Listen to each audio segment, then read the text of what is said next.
उत्तर प्रदेश विधानसभा के मानसून सत्र 2025 से पूर्व पत्रकार बंधुओं से वार्ता करते हुए उत्तर प्रदेश मुख्यमंत्री योगी आदित्यनाथ साथ में रहे मौजूद उप मुख्यमंत्री ब्रजेश पाठक व उप मुख्यमंत्री केशव प्रसाद मौर्य। मंडल देश के अंदर किसी भी विधानमंडल का सबसे बड़ा विधानमंडल है। स्वाभाविक रूप से यहाँ पर जनता से जुड़े हुए, विकास से जुड़े हुए जिन मुद्दों पर माननीय जनप्रतिनिधिगण चर्चा करते हैं, देश के अंदर वह एक नजीर के रूप में देखी जाती है। पिछले 8 साढ़े 8 वर्ष के अंदर उत्तर प्रदेश विधानमंडल ने अनेक उपलब्धियां हासिल की हैं। अनेक महत्वपूर्ण मुद्दों को चर्चा का विषय बनाया है। जनता से जुड़े हुए मुद्दों पर सार्थक चर्चा को आगे बढ़ाने का काम किया है। और इस बार का सत्र भी काफी महत्वपूर्ण सत्र है। इसमें जनता से जुड़े हुए मुद्दों को लेकर 25 करोड़ की आबादी की आकांक्षाओं को पूरा करने के उद्देश्य से विधायिका की भूमिका किस रूप में आगे बढ़ती है, इन सब पर बहुत महत्वपूर्ण एजेंडे के साथ हम लोग इस सत्र में, यहाँ पर मानसून सत्र में यहाँ पर उपस्थित हुए हैं। आज से सत्र प्रारंभ होगा, तो सत्र प्रारंभ होने के साथ ही क्वेश्चन आवर, जिसमें माननीय सदस्यों के द्वारा जनता से जुड़े हुए महत्वपूर्ण मुद्दों को प्रश्न पूछे जाएंगे। 0 आवर में अपनी बातों को रखा जाएगा और सरकार की तरफ से उन सब का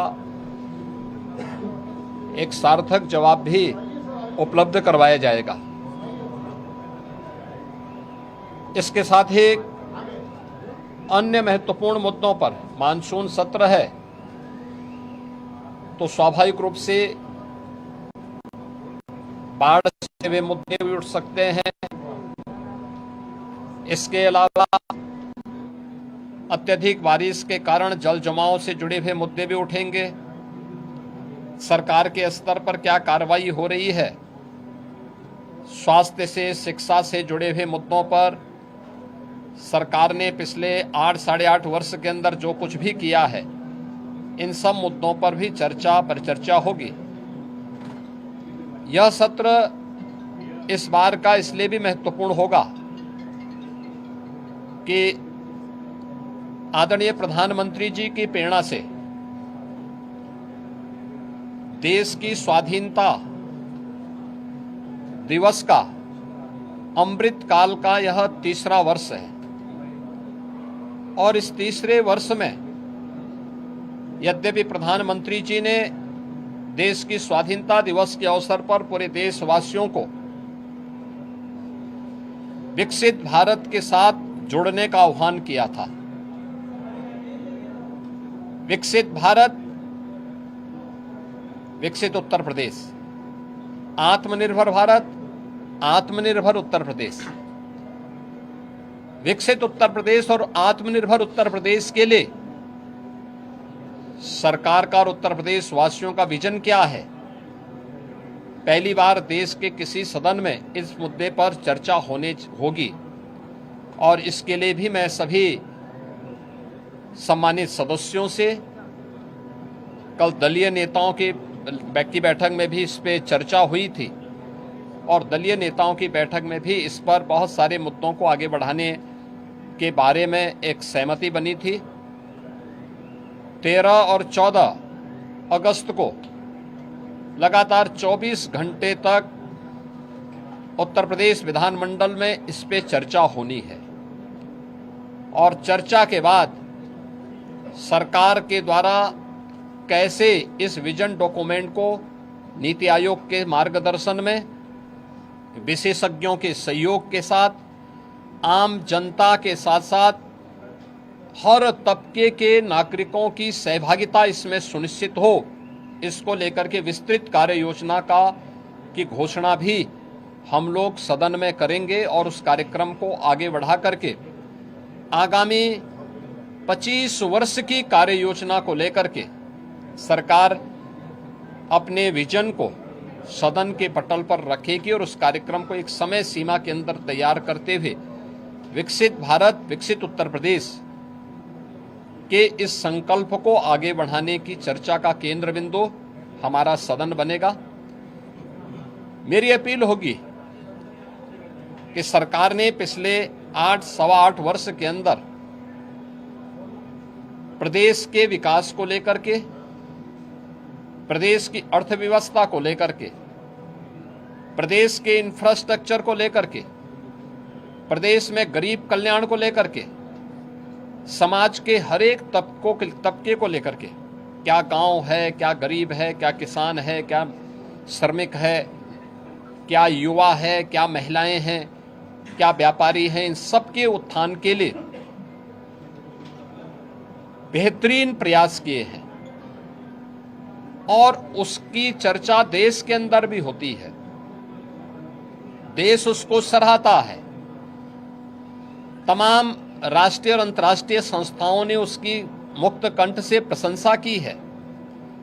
उत्तर प्रदेश के परसेप्शन में जमीन आसमान का अंतर आया है, लेकिन उस सब के बावजूद हम स्वागत करेंगे उन सभी प्रस्तावों का जो सदन में चर्चा के लिए आएंगे, जनता से जुड़े हुए होंगे, उत्तर प्रदेश के विकास से जुड़े हुए होंगे, उत्तर प्रदेश के युवाओं से जुड़े होंगे। उन सभी मुद्दों पर चर्चा करने के लिए सरकार तैयार है। सरकार ने अपने कार्यक्रम का हिस्सा भी बनाया है कि इन सब पर जवाब सभी विभाग उसका उपलब्ध कराने के लिए तैयार होंगे, लेकिन एक सार्थक चर्चा हो, नकारात्मकता न आए, न्यूसेंस क्रिएट करके हम लोग जनता के जुड़े हुए मुद्दों पर समय को जाया न करने दें। ये मेरी अपील सभी अपने प्रतिपक्षी दलों से भी होगी कि वे इन सभी बातों को ध्यान में रख करके अगर सदन में इन मुद्दों पे चर्चा कराएंगे तो एक सार्थक चर्चा भी हो पाएगी, हम किसी निष्कर्ष पर पहुंच पाएंगे।